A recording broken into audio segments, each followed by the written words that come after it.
Good luck out there, buddy. You too, man. Bring it. Hello and welcome to episode 33 of the Long Shot Podcast, the Larry Bird episode, if you will. Ooh. I am your host, Duncan Robinson, as always, and I'm here with my co-host and good friend, Davis Patrick Reed. What's up? How's it going? We're in person. We are back in person. We've been bouncing around a little bit. And Davis is back in South Florida. So for all you people out there that are, hitting him up on IG, telling him to get down here, we're one step closer. Davis is also sporting some fantastic threads. If you're watching on YouTube, that is you're looking at a 1-of-1 Duncan Robinson Sioux Falls Skyforce jersey. Is this really 1-of-1? Is that true? Yeah, 1-of-1. Well, I mean, 1-of-1 of the color red. I mean, we had a white jersey as well, and we actually had like a Sioux Falls state flag, the state of South Dakota flag as a jersey. That was pretty cool. And we also had a corn jersey, which was pretty cool because obviously, South Dakota is really big into corn. But yeah, we were 1-of-1, and that was the only jersey I got to keep. So please, look after that closely. I found this in the closet about 20 minutes before we sat down to do this, and I thought I'm going to throw this thing on. So I threw it on over a t-shirt. You then convinced me to wear it with no undershirt. I now feel very exposed. It's a little cold in here. I'm going to be fully transparent. I did a couple push-ups before we turned the camera on. I don't think it helped. I'm pretty small right now. But yeah, here we go. Here we are. It's a little more snug than I would have thought. I think maybe you were a little more slender back then. You put on some weight since. I like the tight fit just to feel nice and snug. But yeah, you actually do fill it out pretty well. I'm massive.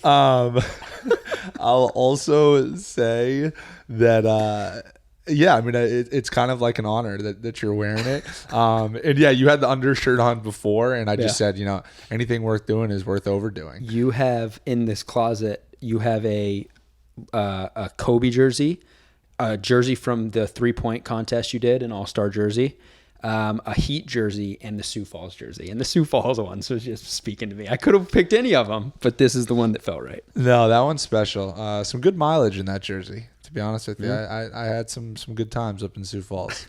They've been documented on this podcast. So if you haven't heard those times and you haven't listened to our previous episodes, here's a little plug for that.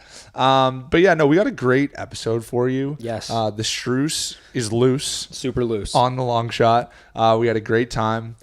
He came over to my humble abode and we had a good talk. Yeah. Covered all things small college basketball, G League, going undrafted, Miami Heat, playing professionally in the NBA, a little Chi-Town stand-up action and everything in between. It's, what I wasn't expecting is how you are kind of like we joke that he's your rook, you're his veteran.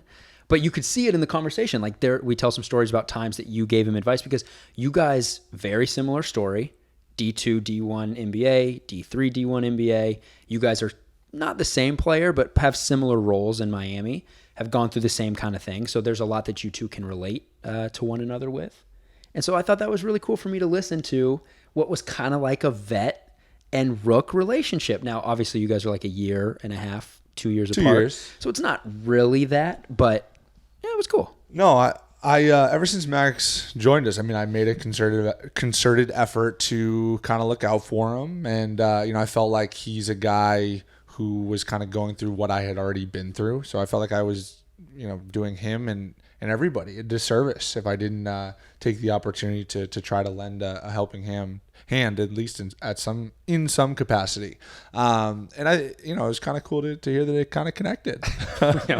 Maybe. Maybe it did. He was actually kind of, you'll hear it in the interview, but he's kind of, he's not completely shying away from the fact that you took him under your wing. He gives you some credit for that. Anyways, we'll get to the Max episode when we do. I have a question for you, Davis. Yeah. How do I get invited to the Met Gala? Let me answer your question with a question. What the hell is the Met Gala? It's a great question. I don't really know. I know it's at the museum, the Metropolitan Museum, I believe. Yeah. But obviously, it was just recently, clearly. There's pictures everywhere. Anybody who's anybody is, seemed to be attending. Somehow, I guess my invite got lost in the mail. It's a good question because the NBA presence is strong now. So what? Russ was there. Steph was there. they're maybe a little bit different tier of celebrity than you right now. Yeah. And they like, because Shea Alexander, Gilgeous-Alexander was there. He also is probably a different tier. But I think all those guys actually check like the fashion box. For sure. Which I think that's what it's about. It's kind of like a fashion thing. But like, obviously the red carpet is huge. But like, what do you think happens inside? Like, what are they doing there? It's a giant mystery. Yeah, so I think you actually answered your own question. How do you get invited? I think you need to lean into your fashion a little bit more. We need to stop with like the plain tees and plain sweatpants walking into the arena. Maybe we lean into like, you know, an all aqua body suit, jumpsuit with some like off-white sneakers. Like maybe we just mix that in every once in a while. I don't hate it. I'll be honest, it's a little bit off-brand. A little bit. But I mean, it's off-brand until it isn't. Yeah. Until you make it your brand, and then it's back on brand. Maybe that could be like a milestone for this podcast, that we both get invited to the Met Gala. Like, that would be a seminal moment for us to be sitting on the red carpet, taking pictures, you and I representing the Long Shot podcast at the Met Gala. That would be pretty cool. What would you wear? I mean, you'll have to wait and see. Oh, okay. Something special, though. Yeah. Something special. I think I'm wearing a suit that's made out of mirrors. Here's the thing about fashion, and I know very little about fashion. It's you're probably not surprised to hear that. If you've seen any photos of me not playing basketball, pretty underwhelming. You know, I have my lane and I stay in it. But the thing about fashion that I've kind of realized is that you just have to own whatever it is you want to go after. 100%. Like, it's 100%, maybe not 100, but a large majority of it is between the ears. 90%. Like, if you embrace, like, this is me, this is who I am, you know, I can wear sunglasses at night. I can I can wear a romper. You know, sure. like I Russell Westbrook, I can wear a dress walking down 1,000%. Times Square in New York. Like, then you can do it. Yes. Also, just shout out to PJ Tucker, your teammate. PJ, he was also there, rocking like I think it was like a '70s vibe kind of. It was like velour, right? Yeah. It was like a red velour or something. Beautiful. Yeah, I saw the pictures. But again, I was tuned in. that guy can rock anything with confidence. It's what he does. You know, so it's like Russ is the same way. Yeah, you're 100% correct. So when I'm wearing my suit made out of mirrors, I'm gonna own it. And when you're wearing your aqua blue jumpsuit, you're gonna own it, and we're gonna look great. I can't wait for that moment. That's going to be like, we're going to look back on this episode when we've made it to the Met Gala and just acknowledge how far we've come. I think so too. Hey, speaking of owning it, did you see Dennis Schroder's Instagram? Yeah, I did. I have a ton of appreciation for that attitude and perspective. You know, if you're not willing to laugh at yourself sometimes and kind of be self-deprecating, then, you know, I don't want to say I'm not a fan of you, but I'm just more a fan of the people that Agreed. are willing to kind of go that route. And he obviously did, fully embracing it. And, you know, all the while just subtly flexing his Bugatti and his Rolls Royce. Yeah. And I think it was like an AP on his wrist. Yes. You know, just subtle, just to remind everybody, you know, while you mix in the fumbled the bag jokes, that he's doing just fine. I was going to say that felt intentional. So just to provide some context, Dennis Schroder was offered an $84 million deal. I'm not sure of the semantics. Declined it. Then in free agency, things changed. He ends up signing a 1-year deal for $4.5. I think 5.9. I believe $6 million something. So he misses out on a bunch of money. He posted on Instagram, "I'm going to do this one time. Give me your best fumbled the bag jokes." So he's leaning into it. He's accepting it. He maybe missed out on a little money, but like you said, he throws a bunch of nice things in the Instagram, and so it's very clear that he's going to be okay regardless. I mean, yeah, that's the other thing. Like, the backup option is to still make an excessive amount of money, $6 million a year, to play basketball, and he signs a 1-year deal, maintains flexibility, and can be a free agent next year. Yep. And he's in a storied franchise in Boston Celtics and has a chance to be a part of something special. Yeah. We'll see. I mean, obviously they got to go through the Miami Heat. So correct. We'll see if that happens. By the way, for anyone who, because I see some stuff that's like, Duncan's from Boston. He's admitted that he grew up a Boston Celtics fan. Let that previous answer be a note that, we're Miami through and through. My loyalty lies in the 305. And Skyforce through and through. And Sioux Falls, of course. Hey, so last thing I want to ask you before we get to our Reddit question. Or not ask you, tell you. I went to the Michigan-Washington game last weekend. Hey, Michigan football's back. You said that last week after a Western Michigan fully win. on the bandwagon. After a Washington win, I'll say that it's trending more towards that way. For sure. I still don't think you guys We can say got that we you're got to back. get our passing offense right. I think like 50 yards in the air is probably not going to cut it against Penn State, Ohio State, or any team that's better than Washington. But I mean, I like what I see so far at Jim and the boys. I will say primetime game, Saturday night, 8 o'clock kickoff. Big House was rocking. Oh, yeah. Fantastic atmosphere. Just under 109,000. It was elite. 109,000 people in a football stadium can get pretty loud. And at one point, they're flashing stuff up on the Jumbotron all game, trying to get crowd noise going, like on big third downs or, if some big play's coming up. And one of the things they did was, hey, it came up on the Jumbotron. Hey, fans, we're going to show some things. Get loud if you like what you see. And they show the Block M or, Jim Harbaugh. Yeah, Jim Harbaugh. The winged helmet. The winged helmet. Come on, give me some more Michigan stuff. Skeeps. Schembeckler Hall. Yeah, Bob's The Pizza. Diag. The Diag. Maze. Yeah. And then they show a face of Duncan Robinson. What was the crowd's reaction? A little subdued. There was underwhelmed. Noise. Yeah. It was like Jim Harbaugh. Yeah. Block him. Yeah. Duncan Robinson. Woo. Yeah. No. I'm serious. It was like things that they're flashing up things that they know fans are going to be excited about, and somehow it's you in a Heat jersey, like doing your hold the ball flex thing. Nice. And it got the people. It gets the people going. No, I mean that's cool to hear. My alma mater showing me some respect. It was special. Seems like the fans, didn't reciprocate the love. No, I'm kidding. But nonetheless, it's nice to hear that I'm being talked about. We've talked about this plenty. I don't want to talk about it anymore. But you are appreciated on that campus, and it was shown with your face being on the Jumbotron. I just thought that was cool. Oh, I'd like to think that I'm appreciated. Anyways, let's get to the Reddit question of the week. What do we got? Hey Dave. Doesn't it seem like the world's against us from getting a good night's sleep this time of year? I mean, it's hot out, muggy. I don't know about you, but I can just never sleep when it's hot out. Not to mention it's summertime. People are out partying, doing all sorts of activities. It's just hard to get a good night's sleep. But when you have a purple mattress, you can sleep cool and comfortable no matter what the world throws at you. It's true. That's because only purple mattresses have the grid, Dunk. It's a unique ventilated design that allows air to flow through and help you sleep cool, even when it feels like 1,000 degrees out, which it often does, especially down here in Miami. And the grid is amazingly supportive for your back and legs while cushioning your shoulders, neck, and hips. I also have a purple pillow, Dunk, and let me tell you, I wake up with neck pain chronically, not with the purple pillow.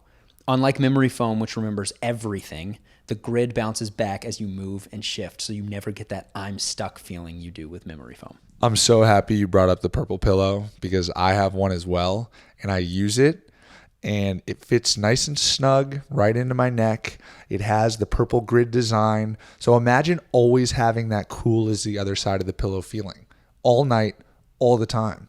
It's really, really great stuff. And I got some great stuff for you as well. You can try your purple mattress risk-free with free shipping and returns. Financing is actually available too. Purple is comfort reinvented. Right now, you'll get 10% off any order of $200 or more. Go to purple.com/longshot and use promo code LONGSHOT. That's purple.com/longshot.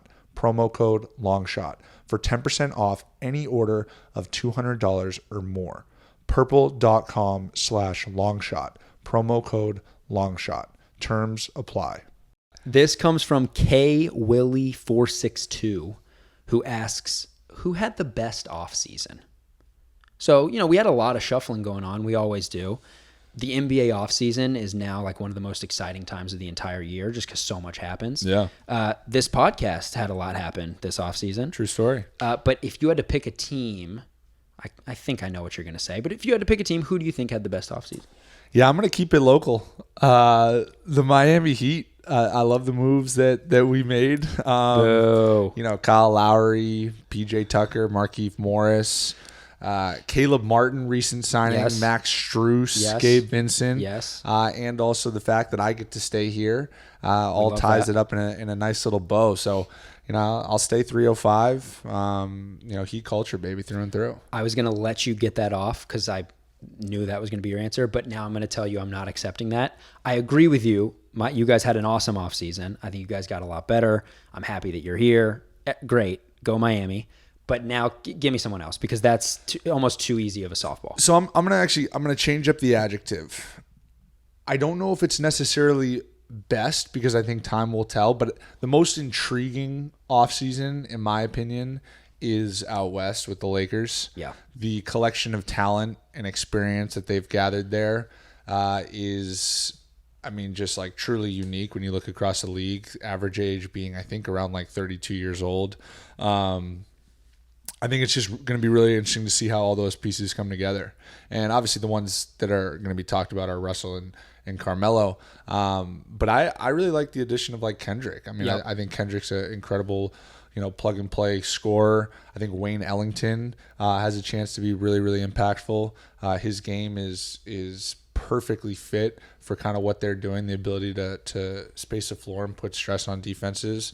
Malik Monk, has shown that he is very capable, particularly against the Miami Heat. Oh my goodness. He has filled it up in bunches against us on numerous occasions. So I think that's a really interesting one. I'm going to bounce around a little bit. Another move that I think is not really talked about as much because it kind of happened after the initial kind of pop of free agency was the sign and trade that got Spencer Dinwiddie to Washington.